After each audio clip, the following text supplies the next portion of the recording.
You are live right now on the Family Room. We're trying something a little new.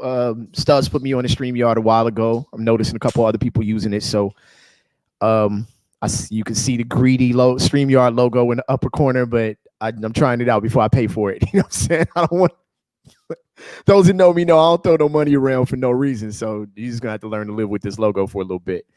So man, thank y'all for tuning in. I'm gonna just work out some technicals real quick, make sure we looking good. We looking good. All right. So welcome to the Family Room, y'all. You know the deal. We've had some ill guests. I've been gone for a couple weeks with all this going on in the world. I just didn't feel like it was the right time to be on, for me personally, to just be on Twitch messing around when real stuff was happening. You know what I'm saying? So I wanted to make sure that when I did come back, I talked to a person that is not only knowledgeable in his own career, but knowledgeable about what's going on in the world. Like we were going to have a real life discussion because we're good friends and we've had these type of discussions before. But before we get started on that, I want to make sure y'all know, make sure you go to snapbacklive.com/chief to use our coupon code snapback and you will get a discount on all Chief Botanical products. Scrolling across the bottom so y'all know what's up, and make sure that y'all jump onto that. But man, without further ado, I want to bring to y'all my homeboy, my good friend, my man, Bishop Lamont. What up, bro? How you doing, man? What's up, bro? Word up, man. Be in the house. It's good to be looking at you, man.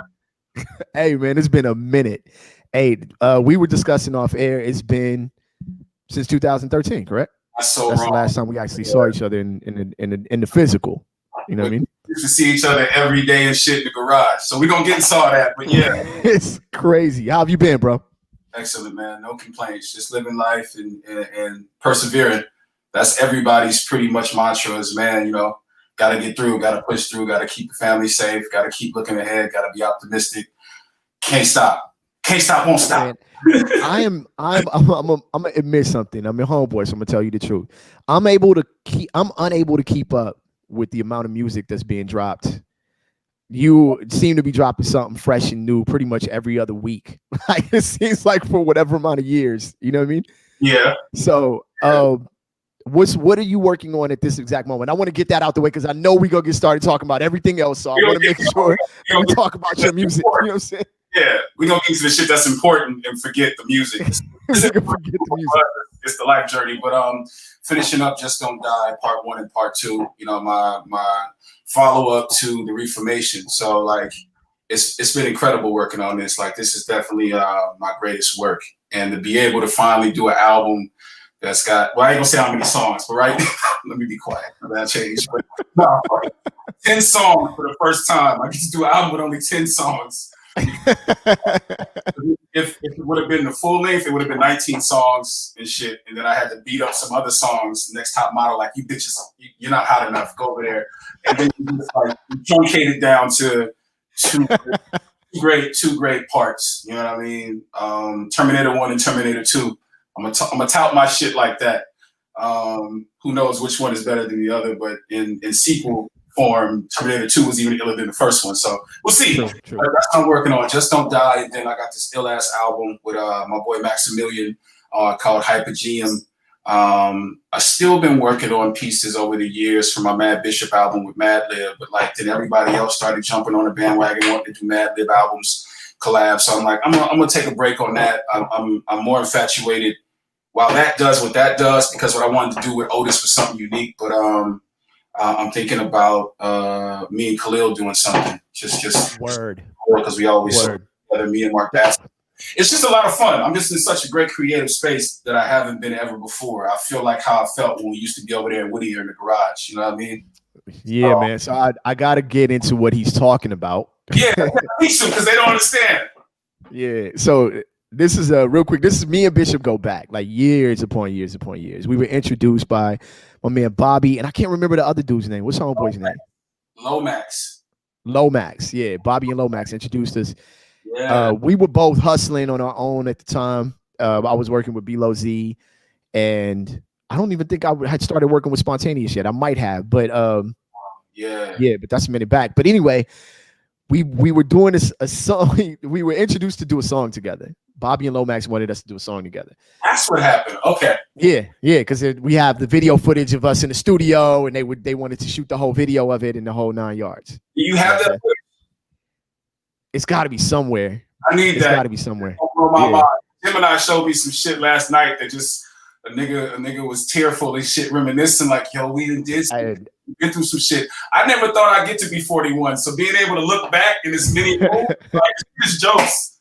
The shit is all hey man, it was crazy because at some point Bobby and Lomax we were like, all right, man, thank y'all for introducing us. And we had just started hustling. Like we were gone. You know what I'm saying? Myself, Mike Anthony, Mike Stroh, the whole crew, YN and Def, Wendy, Diverse, Prime, it was Tajay, it was a bunch that day one, Noni Spitz. Day one. Yeah. I don't want to forget nobody, so I don't even want to, let's not do that. My cousin Tori the Stallion, Chevy, like everybody was rocking, man. Yeah. Everybody was in the building, and most of those names came through to the lab out in Whittier. Right. Where we just was in the sweat box. It'd be the summertime and we'd just be working on music. So and Terrace Martin. Yeah. It was Boki. How can we forget Boki? Now continuing. Yeah. Yeah, we Boki, wherever you are in the world, nigga. I need to find you events. If somebody's listening that knows where Boki the Vampire is. Stick with it, right? Let us know. Golden shillings, whatever it takes to get him back to this world. We got these. Yo, so the hustle has been amazing, like for real. You know what I'm saying? Because I was there. I don't want to say from the exact beginning, but I was there for your particular rise. I was there from like almost the complete start of it. You know what I'm saying? So not necessarily the complete start of it, but this is when we were doing Who I Gotta Kill to get a record deal. That's my point. Personally, that was the beginning for me. I'm sorry to cut you off. This is like you were talking in Whittier, you know what I mean, in the garage and shit. Go. I'm gonna be quiet. Go ahead. No, you good. This is the whole point. I don't want to take over the interview. I'm saying I feel like I was there. Was I there from the beginning? Like, what? Give me the timeline. This is the thing. You were there at a turning point in my artistic development and where my career would go, because this is what people don't understand when it comes to our relationship and how deep it is with me and you. Because when we came over there, you started opening my mind to hip hop groups that I had never heard of. And this is gonna sound funny as fuck, but between you and Lomax, you introduced me to Slum Village first. As crazy as that sounds, you introduced me to Madlib. All these cats would become friends. You actually taught me a whole nother sphere and culture of hip hop that I wasn't exposed to, or as much as I should have been.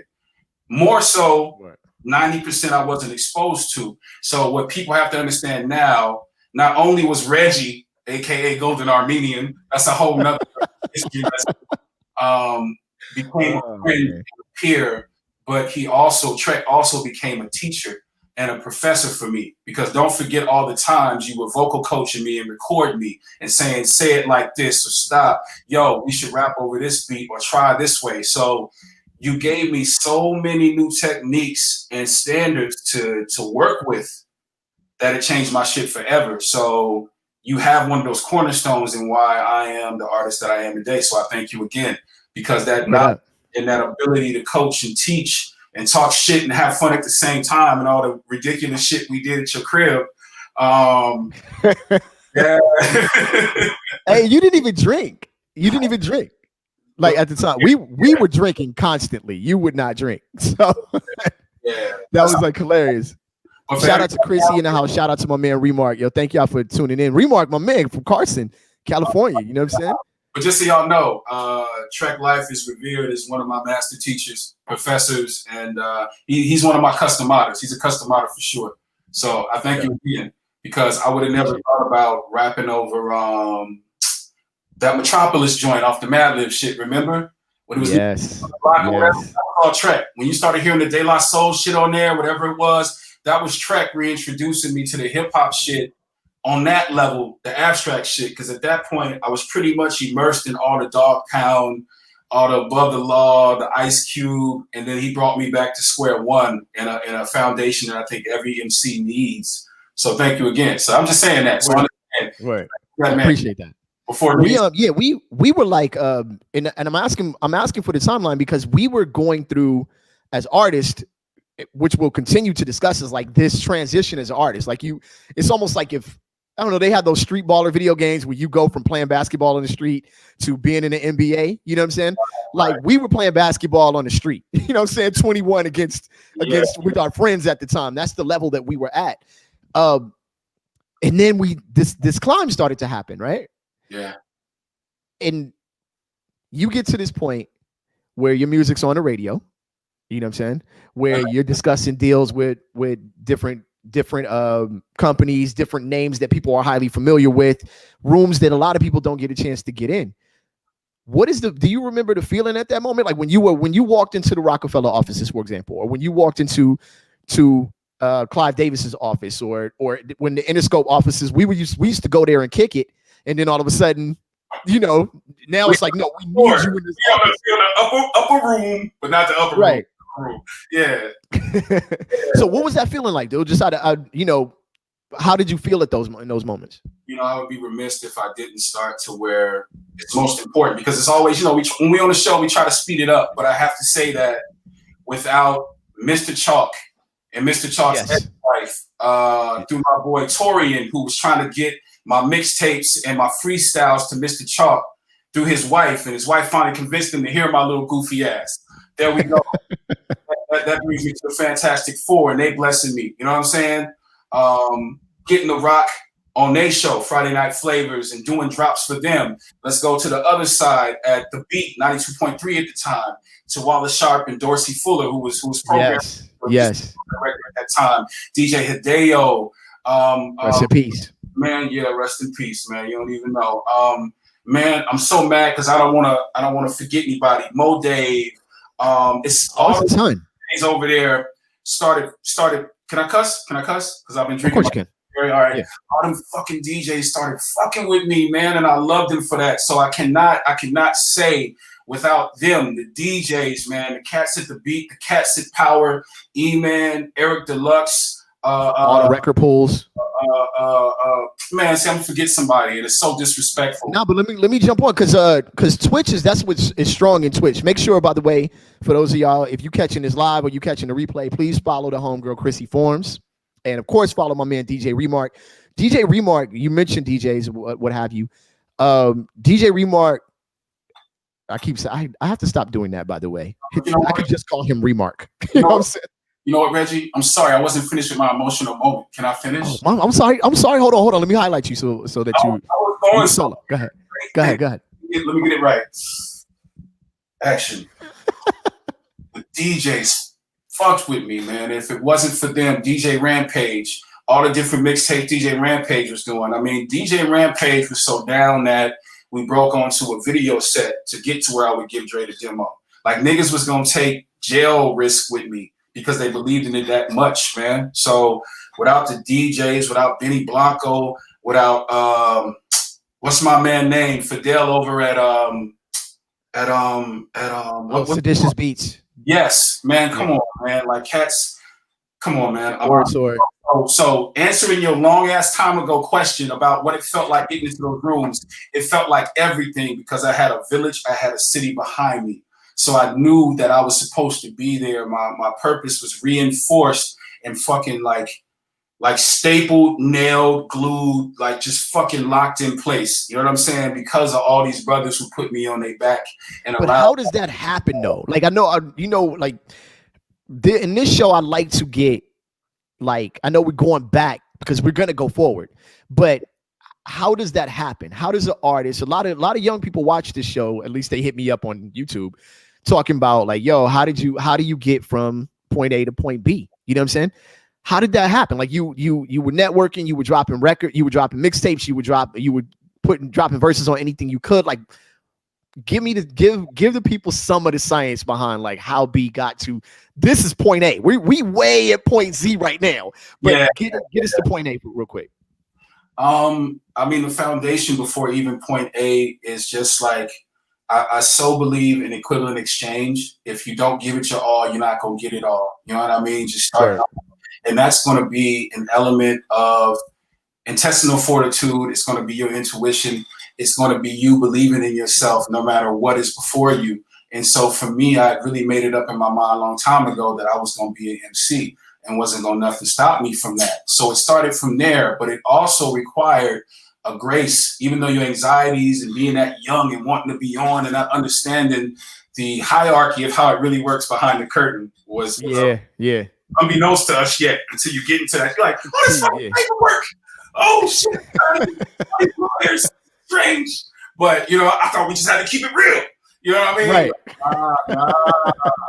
Gotta give you a soul. But it was all about the devotion to it. But it was also when I would meet my favorite MCs. This is before we had social network. This is before we had the internet at the level it was. So when you have in stores, this was your opportunity to meet your favorite group or your favorite singer, your favorite MC. So when Magic Disc had the Alcoholics in there, I was there because I was always at Magic Disc. Magic Disc is legendary here in Carson. And it was the epicenter for MCs to go dig through, you know, the little crates and the bargain bins and CDs they had, or when they had in stores. The Magic Disc was respected, just like VIP in Long Beach. You know, Snoop had VIP, we had Magic Disc. But it was so important for that journey to know what we were about and what we believed in. And so I just pushed it that way. And when we would go into these in stores and like, I got to meet the Alcoholics, you know what I mean? And like, you know what the Alcoholics are for us and what they mean. Oh, everything. Light skin ass, Westchester looking niggas, but it was hard as fuck. E Swift was, you know, beats. King T had their back.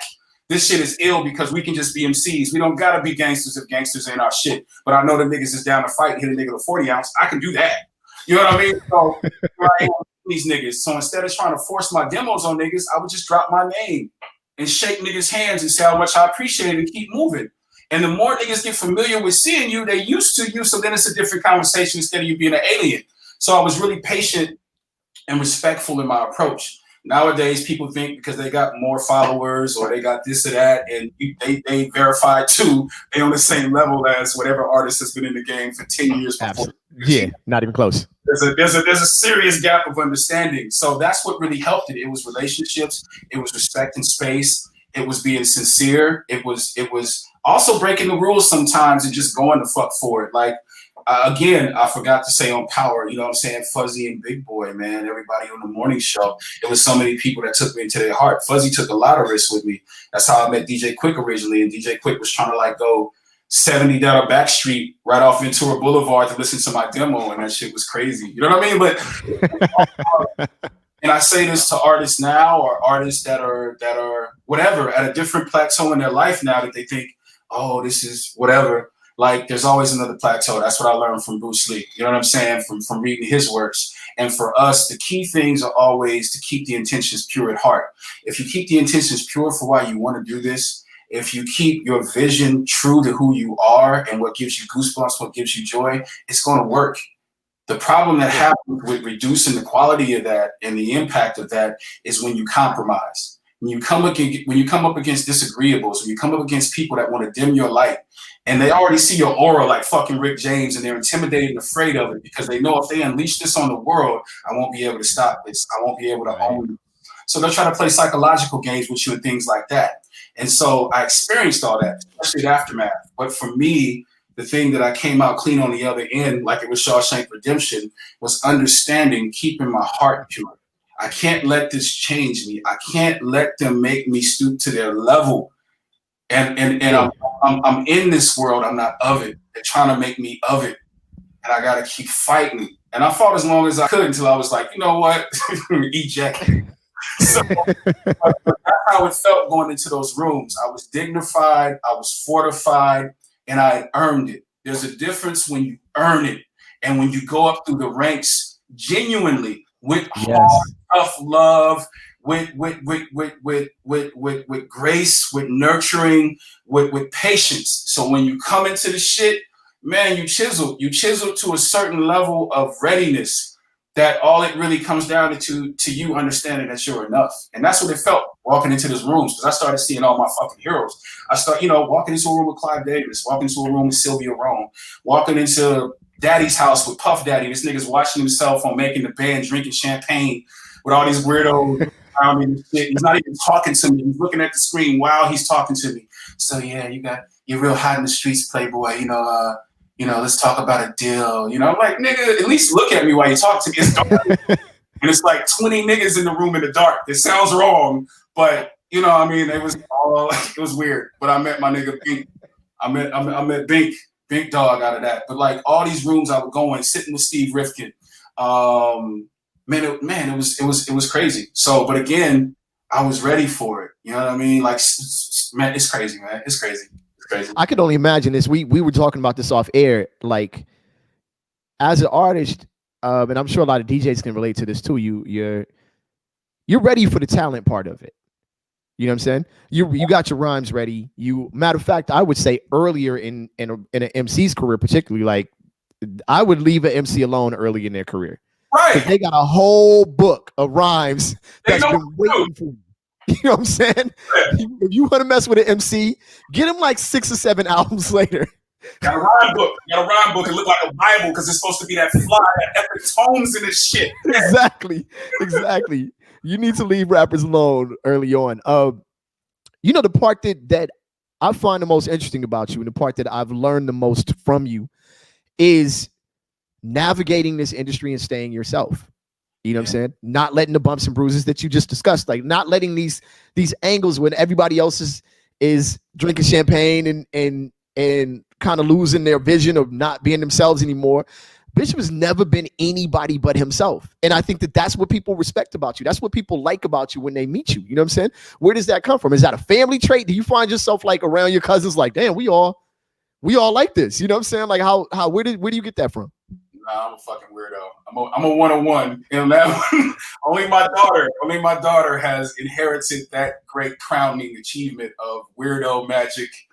I have to give that to my mother. I have to give that to my big brother. I have to give that to my auntie Faye, my auntie Barbara, my granny, man, rest in peace.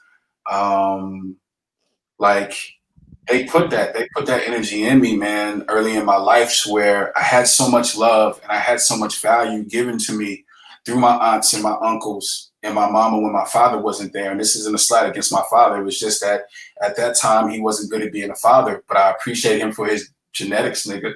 But later on, we would piece it up. At 19, 20, we had the greatest conversation, I think, for all young black men if they do have the situation where their father left early. He left at 3 for me.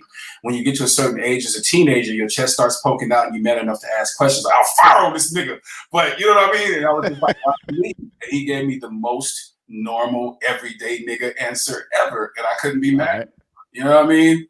But anyway, moving on. But that's why. And so when love is deeply woven into your everything, motherfuckers is hard pressed to try and change it because niggas are I don't need extra attention. My mom or my family gave me all the attention and love for me to feel valued and be present.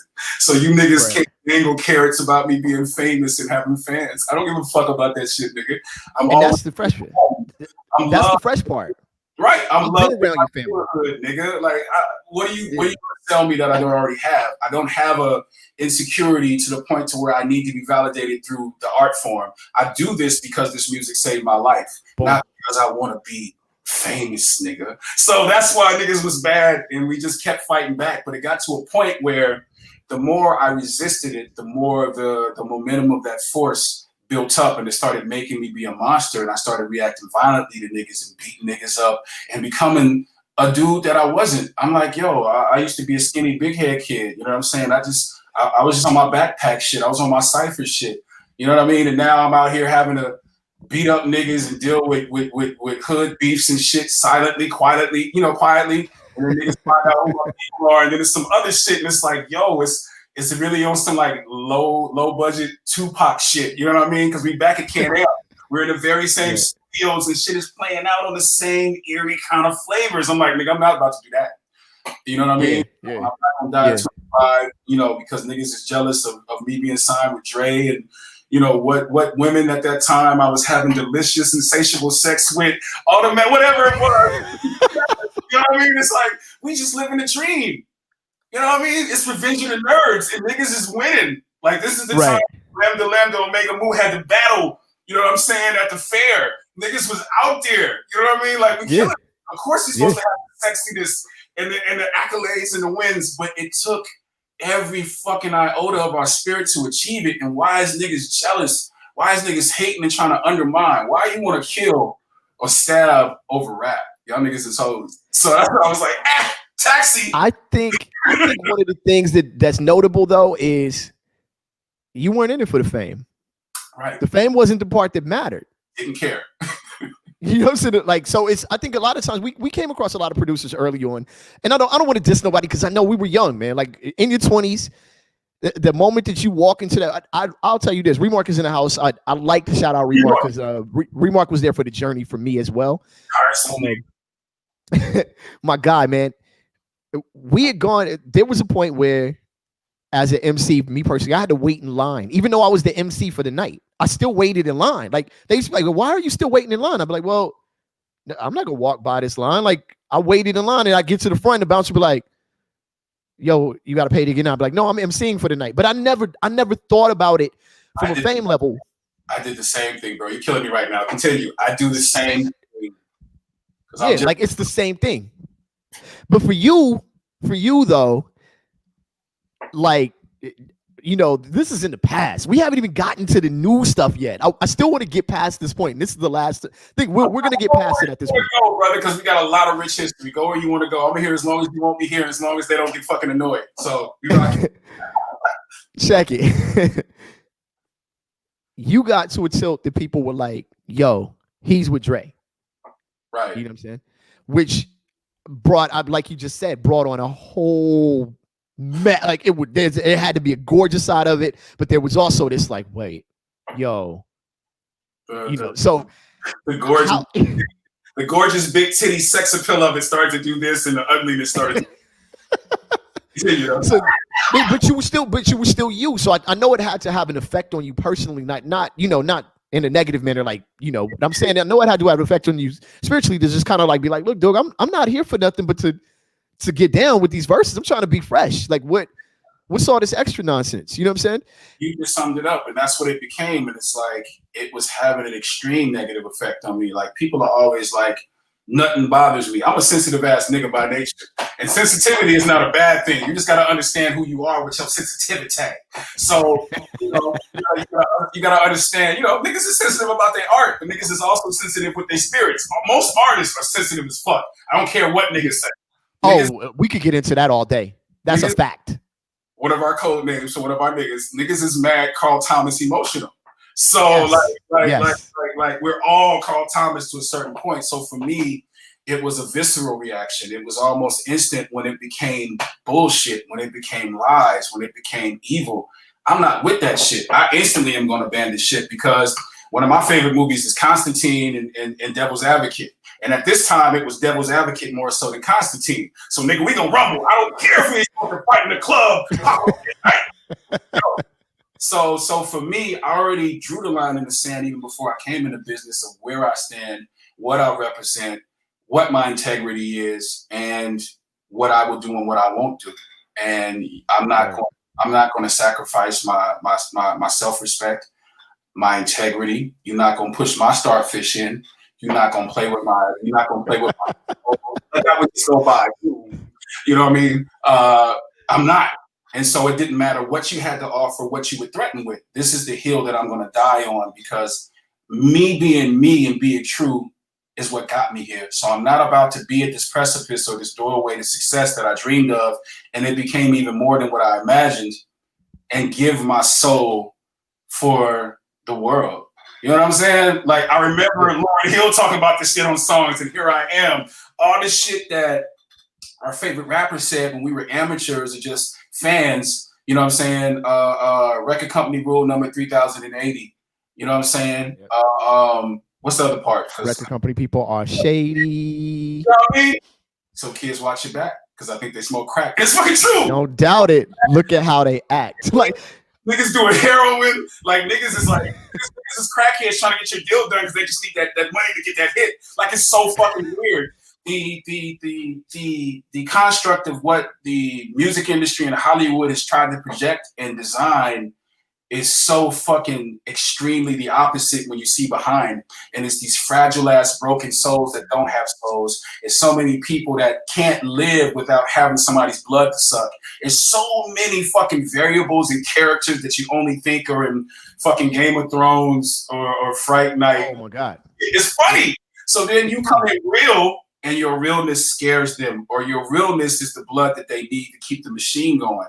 And it's like, I don't want to be here. Wow. When you heard these songs and you read these interviews, all of a sudden when you go back, you see what artists were saying in between the lines. You understand what De La Soul was talking about, even more so now.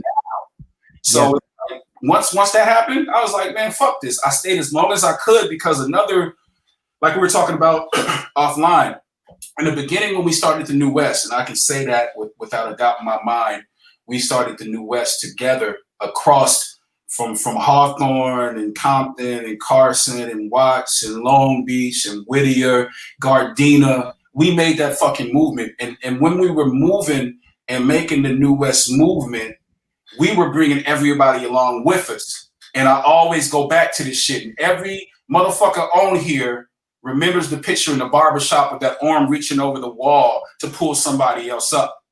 And that was the way. That was the number one rule. If I get on, then I'm gonna put you on. And then when you get on, you put the next man on until the whole team is on. And that was the real idea behind Who I Gotta Kill to get a record deal. And that's why I said you started at the beginning, because without you, we wouldn't have had that beautiful balance and that blend in who I became on that mixtape. But also it was original songs, because my focus and my concern was, if I'm not enough, or if I'm not the nigga to crack it, they're gonna have 5 billion other choices on this mixtape of my niggas. Yeah. So it's gonna be a pacemaker for niggas to move. So it was always at every step about everybody. So I tried to hold on to that position to try to be able to walk niggas in other labels, just like taking Glasses and making sure his Def Jam meeting happened, because at the time my manager's Derek Jackson, who's manager to Scott Storch, and we down in Miami on some luxurious shit. Scott has got all the hits in the world. There's no way they're gonna tell me no. I'm signed to Dre, and Scott Storch is right here, Derek Jackson, whatever. So we get to walk to a Def Jam meeting and meet with Jay-Z. You know what I'm saying? And I forget his right-hand man, but his right-hand man is Battle Cat, Mike Stroh's cousin. So I already knew him from the West Coast. Oh, yeah. Oh, you know, man. I know exactly what you're talking about. Yeah. Niggas like you. Anyway. That's old school shit. Anyway.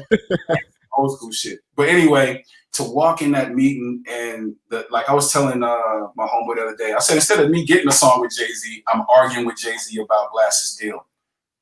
And the deal was horrible, and I kind of was like horrified at what Jay-Z was my hero.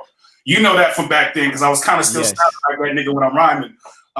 Especially when I was on the Excuse Me Bitch remix. Like, Jay is one of my favorite fucking MCs. So getting to know him now and meet him at times at the Def Jam offices, because he was president now, was crazy to me.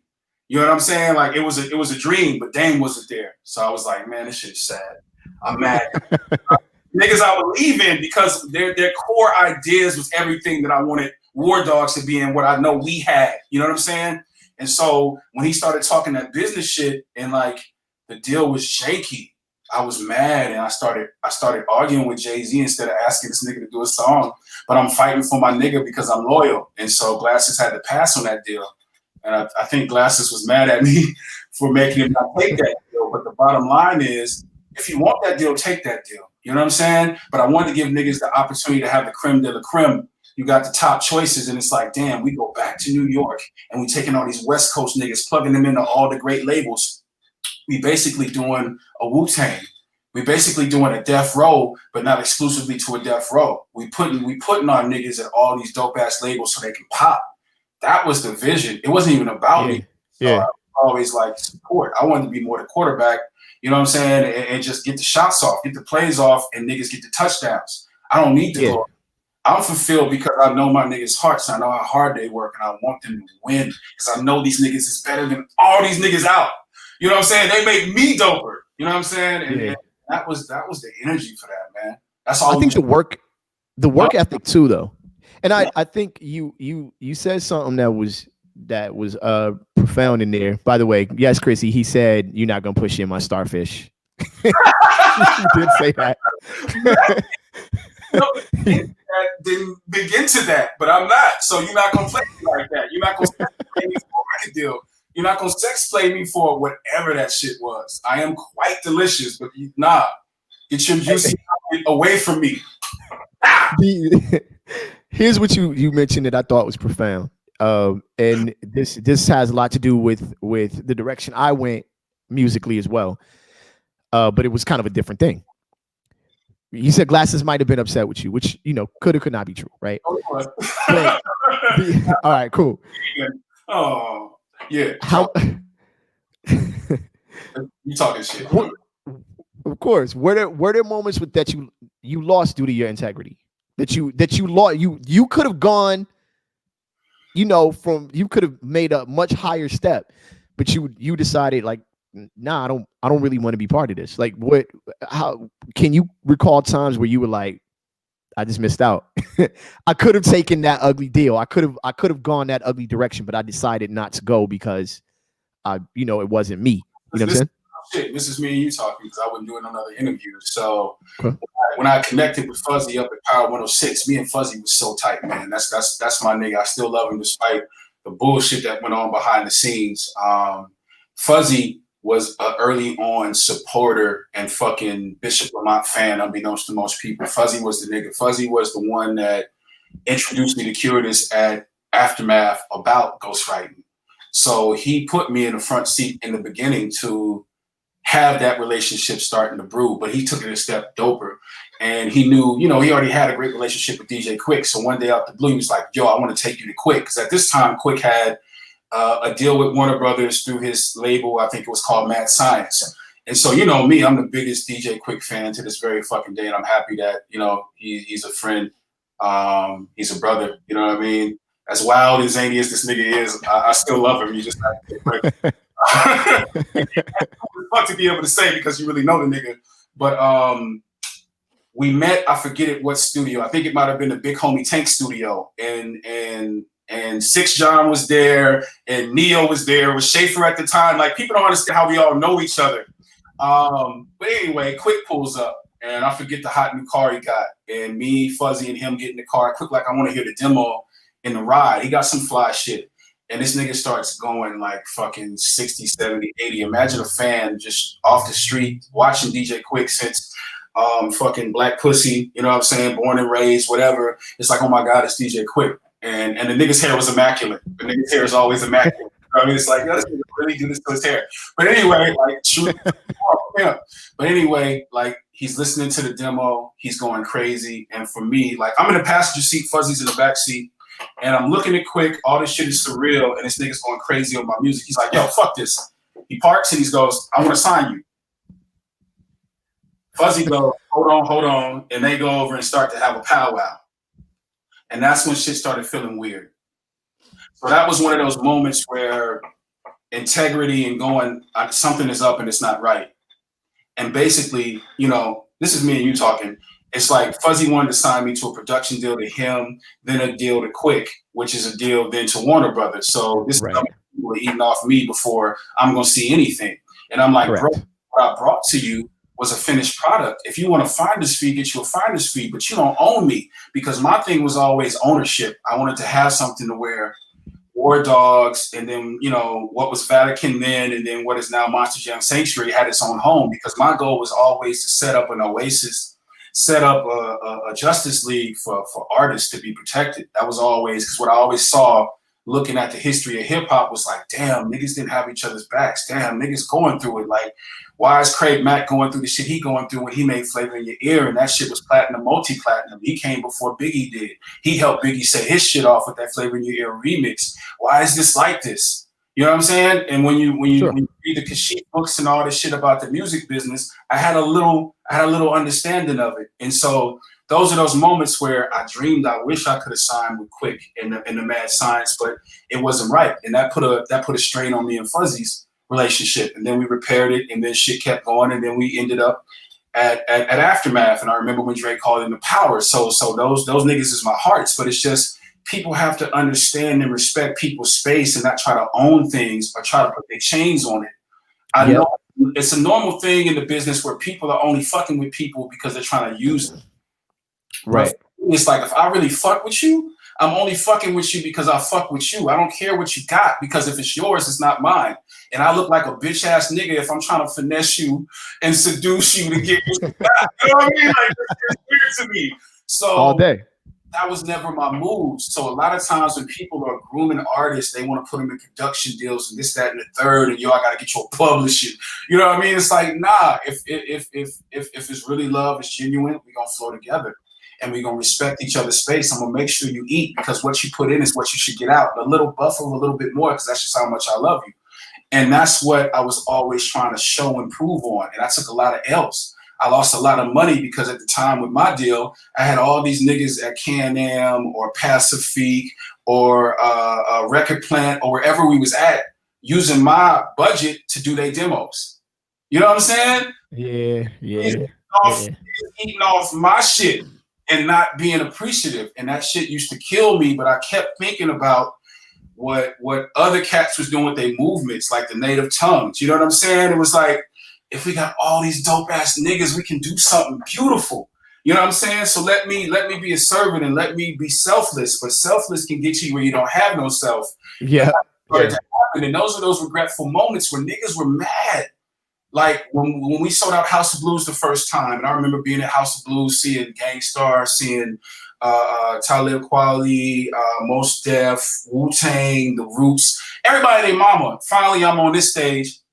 And niggas was mad because they couldn't be in your set, or niggas was mad because they couldn't perform. Like, it was the most weird shit to me. Dude, this is a crowning achievement, and so this is the Method Man solo album, or this is the Raekwon solo album. That's all we putting our energy behind. So when we put the W up, of course it's Wu-Tang, but it's gonna be in the shape of that nigga solo album. And that's you know what I mean? So I can run over that. But those are the moments of regret, and when I started feeling like not myself, and I felt like if Like I always tell niggas that, like, I had so many knives in my back, I had to sleep on my stomach. You know what I'm saying? It was like, goddamn, niggas, goddamn. You know what I mean? And you love these guys, but you're starting to see, it's the old adage, like when your mama, remember when your mama, you're young, and your mama be like, those are not your friends, baby. I don't like him. All day. Yeah. Listen, if there's any younger motherfuckers on here, listen to your mamas, nigga. When they say that, follow your intuition. I had a lot of niggas that was bad for me, but they knew how to do the mirror effect so they could reflect who I was back to me. So I wasn't getting them. The niggas was glamoring me like vampires. But people, that's one of the funny things about the record industry and the funny things about the music business, man. This is why I had you on, because none of us are perfect people. And a lot of times what gets thrown back is your imperfections. Like, well, you know, you the one that's like, I've made mistakes, man, but I didn't try to rob you or nothing. Like, it's a whole different type of thing. You know what I'm saying? You talk about the time I, like, you know, left a can of soda on your table and you stole everything out my bank account. This is two different crimes, bro. Like, it's two different issues. It's a Buddhist perspective, you know what I mean? What's a pebble to a Lexus? It's the same, you know what I mean? It all matters. This is a really triumphant story, though, man. Because I think a lot of the reason why you're still here is because you are genuine, like as I've said before, and because of your desire to make sure that everybody eats.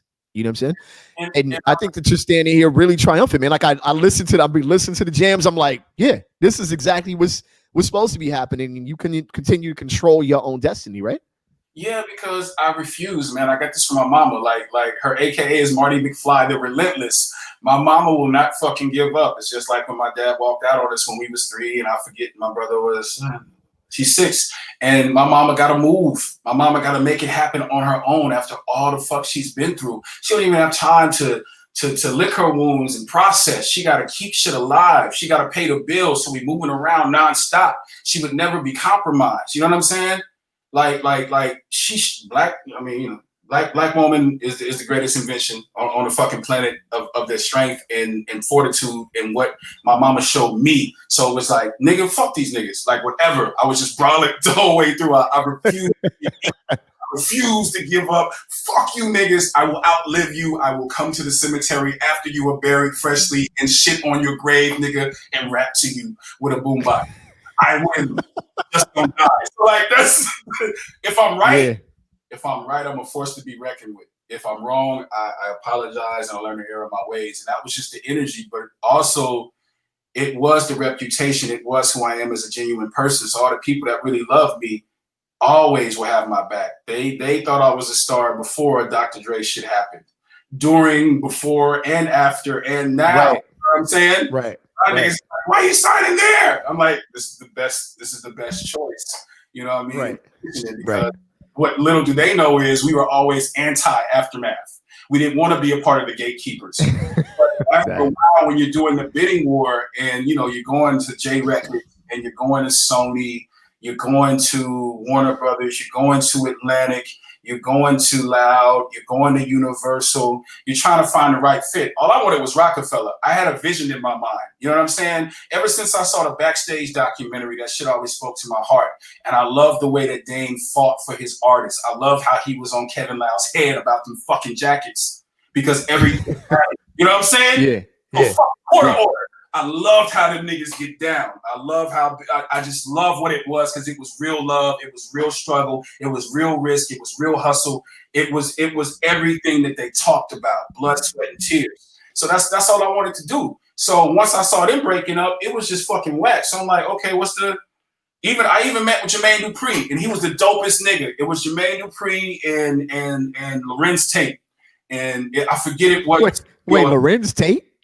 Yeah, Lorenz That's Tate. part of the deal? No. I'm like, wait. When I went to the studio, it was Jermaine Dupri hanging out with Lorenz Tate. So it's like, oh shit, nigga. You know, all the black amazing movies, period. Let me take the black off. Let me re-educate myself. Amazing movies that gave us our culture. I'm real. And Jermaine Dupri was this tall, nigga. I was like, oh shit. I've met Jermaine Dupri. Oh, nigga. And shout out to my man Lucky Lou, who's already like this tall, and then he has like a picture with Jermaine Dupri, and he's like, he looked like a giant. I'm like, whoa. There you go. Congratulations. Congratulations. But Jermaine Dupri was like, yo, I just had to meet you and just put my bid in, because like I know I can't compete with a Dr. Dre, but I would love to fuck with you. And that meant the most to me, from knowing him starting with Houdini, him doing the KRS-One, him doing the Escape, him doing the Brat, him doing all the shit that he did for Atlanta and just hip hop, period. I'll always be a fan of his, but that was the shit that was going on. But the best thing that would fit for me, even doing the Clive Davis meeting, and I forget my man that was the head cat over there that brought me over. I think he's now at Beats, whatever Dre and Jimmy Iovine got. He's an incredible dude. He deserves everything he's doing. But he brought me over to Clive Davis, and if you can imagine sitting at this long fucking fancy, it looked like a salon. It definitely looked like where Whitney Houston lived. It looked like Alicia Keys lived in there. It was I don't know how to explain it. It was like the old fat, like Apple computer with the ugly colors, the candy colors and shit. The ones been still down in Zoolander. That kind of thing. The whole room looked like that. It was like, this ain't hip hop. But Clive Davis was falling asleep, nigga, in the meeting while listening to my music, nigga. He was like, they playing shit, right? I'm sitting at the other end of the table with all these executives and Clive Davis is listening. He's like this. You're clapping. He's like, oh, it's hot. It's hot. It's hot. Let's go to the next one. And it was so unreal, but it already smelled like, no, nigga, this is bullshit. This is not where you belong. You don't know hip hop. This nigga's falling asleep. I know who he's responsible for. I know the incredible artist. I know this nigga's the emperor. This nigga's a legend maker. But no, it's not right for me. And so I remember leaving that deal, and Angelo or Dre called me and was like, yo, come back home from New York. I'll give you an offer you can't refuse. And that's the only reason I did it, because nowhere else seemed to be the right fit for me to try to turn around and do a Shady Aftermath or do a G Unit Aftermath. You know what I mean? Like, I was thinking about the team. I'm gonna get my shit off, but I'm trying to bring so many more niggas through the Trojan horse. And so like that was the whole drive always. So once that didn't work, it was just survival, and it was the Jedi. It goes to the prequels. The Jedi had to run. The Dark Empire was fucking shit up. Niggas had to hide in swamps. You know what I'm saying?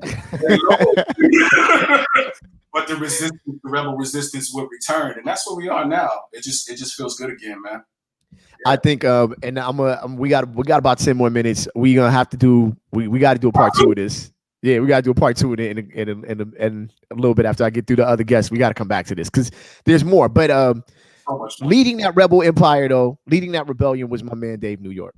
Man. You know what I'm saying? Rest in peace to Dave New York. My personal account of Dave New York, and I said this when we were talking before the show, is Dave did not have to know you for more than 5 minutes to know whether he was gonna fuck with you or not. And if he fucked with you, he fucked with you. He's gonna fuck with you or fuck you up. But if he fucked with you, he fucked with you. Period. There wasn't, you know what I'm saying? There wasn't a gray area with him. Talk about y'all friendship, man, because y'all were close. Y'all were good friends as well as business partners. You know what I'm saying? And we brothers, man. That's, you know, I only got one big brother, you know, PCP Mike, but that's my man, yo. Talking about my man Mike like that. Heat Pop Chest Pimp. Dave New York was that other big brother, man, and he that's why niggas be like, why does this nigga post so much? That's my heart. And Dave to me was what Rich was to Roots. And it was funny to be in the same room with those two gentlemen because how present they were in so many people's lives simultaneously. It's like, when did you niggas sleep? How do you know all these niggas? And how do you bring niggas together? How is this natural harmony? How do you just make things happen? And you do it with boisterous laughter. You know what I'm saying? I got it. You know what I mean? And universes would be created with these two brothers. And so he was just everything. And the crazy part was that we would always hear about each other through our homeboy 007 or through Oh No Roxy, Dilla, all these cats, because at this time, Dilla was still living with Common, like going up towards Highland off over there in that neighborhood, right past Wilshire. And so when Oh No and Roxy connected me with Dilla, I was rocking over there to go see Dilla. But Dilla was so sick, and so that never got to come to fruition because my whole goal signing the Aftermath was going to be Dilla do half the album and Dre do the other half, and then they mix it together. That's all I wanted because that would bring together both hip hop worlds. And no disrespect, but my heart was so Detroit after how you introduced me to that whole Detroit sound and being around Dilla, being around Slum, you know what I'm saying? Elzai, Guilty, Fat Cat, you know what I'm saying? Frank and Dank. It's so many niggas, you know what I'm saying? Yeah. Trail mix, nigga. You know what I'm saying? like Hex. They know what it is, but it was like bringing that together. Proof, because Proof was one of the first niggas when I came down to a D12 video shoot that helped me hand out my mixtapes. So Proof forever, man. Detroit had such a huge influence on my music. Killer Gans, man. Like it's so many fly niggas, but that was the dream. And so when Dilla died, it was me, Bilal, Damu, and I forget who else. And the funny thing is, I remember it, man, when Dilla died, the day of the funeral, we were at the hotel. Bilal was waiting on a pizza. I know this nigga probably don't remember this shit. I'm like, nigga, we gotta go. He waiting on a pizza. Bilal was a strange piece of fruit like that. I love Bilal. He's a genius. This nigga wanted his pizza first. And we get to the funeral at Forest Lawn, and everybody's there. And then we go back to Common's house for the repast. And I forget who called my name and said something. And that's when Dave was like, Bishop? And I'm like, yeah. He's like, I'm Dave. And from then on, from that repast, we just rolled forever, man. And it was just like, again, Dilla's energy and Dilla's blessing because Dave was so close to Dilla. I was just getting to know Dilla. I didn't know Dilla like that. I was just happy that Dilla liked my shit and was down to fuck with me.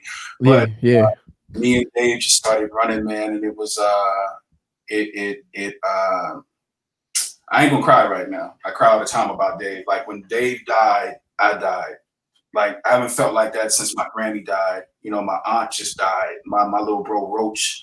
That shit hurt me deep. So he is everything, man.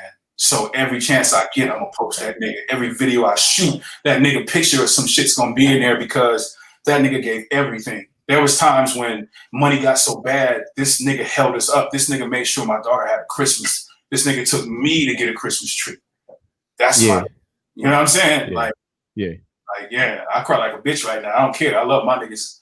I know what niggas did for me. So like, man, like I can't say enough. And Marky to have his kids, his son, it's beautiful to see the babies come and to continue and just what he gave us because I wouldn't know any of all. Like I wouldn't know Tariq. Black Thought, you know, oh, I'm so cool because I know I call him Tariq, but I wouldn't know Tariq, know Primo. I would have never known Guru, rest in peace, without him. I wouldn't have known so many of the niggas that are heroes already to me in my life, but became my comrades, my peers, and my brothers because of the love of Dave. This nigga shoved me into these spaces. Like, this is my man. You know what I'm saying? It was with respect. That dude he was like what we talked about earlier. Yo, I'm not here for any of the nonsense. You should know him because both of y'all are dope. Story over. That's it. There's no industry discussion. There's no, who we got to talk to meet. Yeah, like you and him know each other because y'all dope, and that's the end of it. So, like, this is the last thing I'm gonna say because I know I gotta go. We're gonna do part 2. Dave New York, though, he was telling Tom Petty about me. He gave Tom Petty my fucking songs because Tom Petty was like, I want to do a rap song. What rapper should I fuck with? He gave that man, rest in peace, Talib shit. He gave him my shit, and I forget who else. But it's just a fact that Dave going to Tom Petty house in Malibu, he fuck with him, and he gonna bring me up to where Tom Petty know who the fuck I am. That's who Dave was. That's yeah. You know what I'm saying? Exactly. Like, nigga, yeah. Word up, man. Rest in peace, Dave New York, man, for real. All day, every day, every morning, every night. Rest in peace, Dave New York. Nigga, because you had me crying. You the first interviewer, nigga, that got me. Let's go. Let's go. You know what I'm saying? The family room. This is where you at. Yeah. You know what I mean? Real, but nobody should be that hype when they make somebody cry, though. But nah. But it's for the reasons, because you know the journey, you know what it is from the inside. And so I say that in my parting to everybody, man. It's so important that you understand that the true currency is love, man, and your family and your true friends that become your family, even though they're not blood. That's the true currency. Money is fuel. Money is your fuel for you to do the things that you desire from your heart to please them and yourself. And I need you to make sure. I need people to make sure they just heard that, because I don't fall out with people in the industry.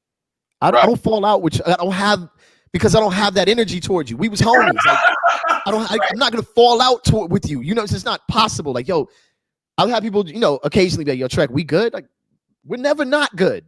Right. I don't have that energy. You know what I'm saying? Like, we just straight. We may not speak for various reasons. I think a lot of this, here's the last point real quick. Because I've seen you touring, I've seen you in France, I've seen you, across the world. We've actually, I came home from tour and you left. Like, I was like, yo, you took a picture like where I was standing the week before, I think. That's exotic, nigga. See, like, we had passports. Oh, we all over.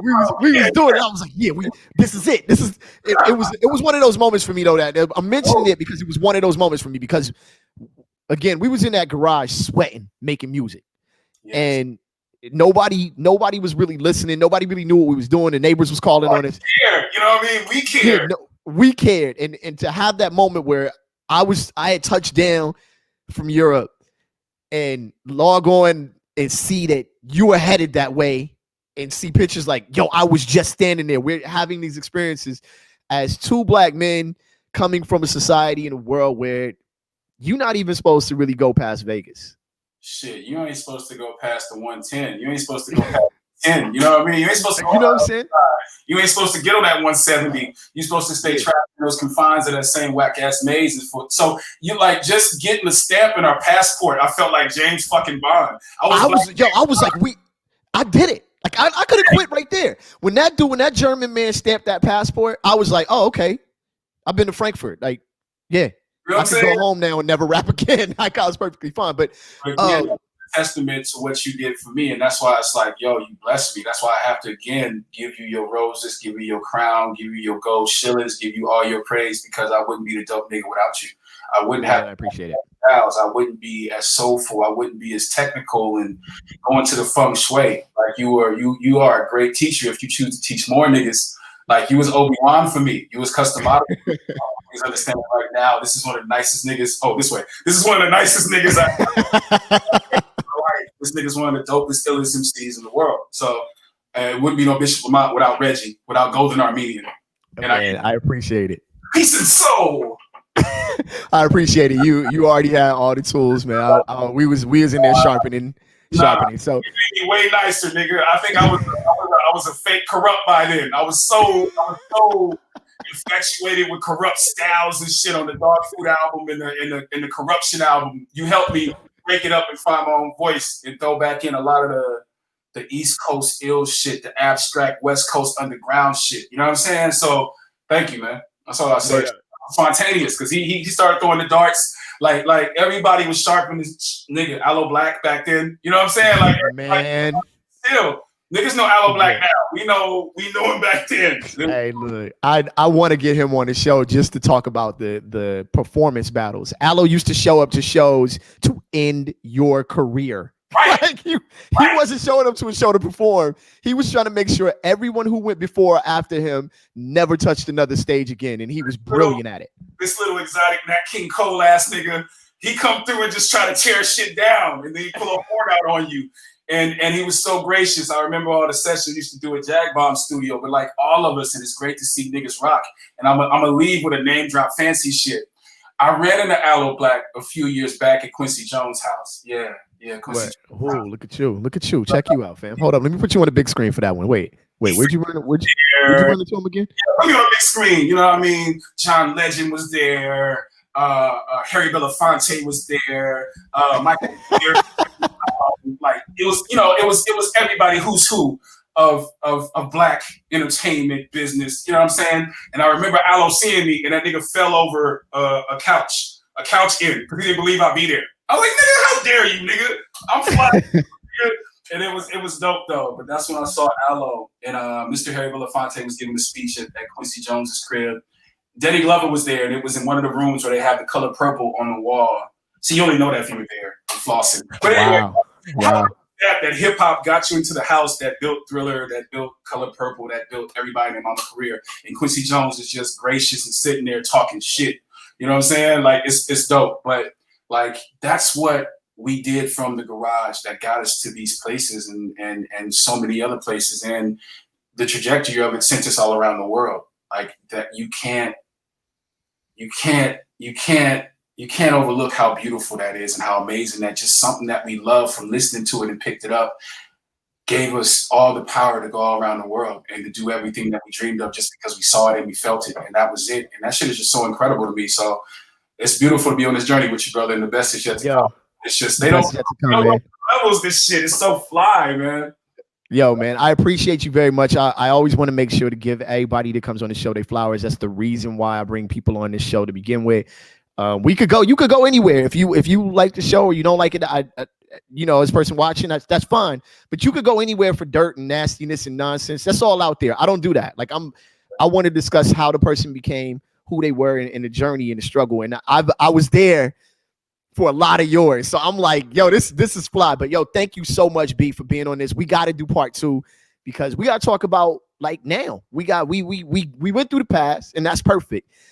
We got it next time. We got to talk about what's going on now. So I'm bringing you back in October. We're going to talk again for sure. I got to get you on the Hyper GM album. I got to get you on a lot of shit. So yeah, don't trip. We got some stone cold shit, man.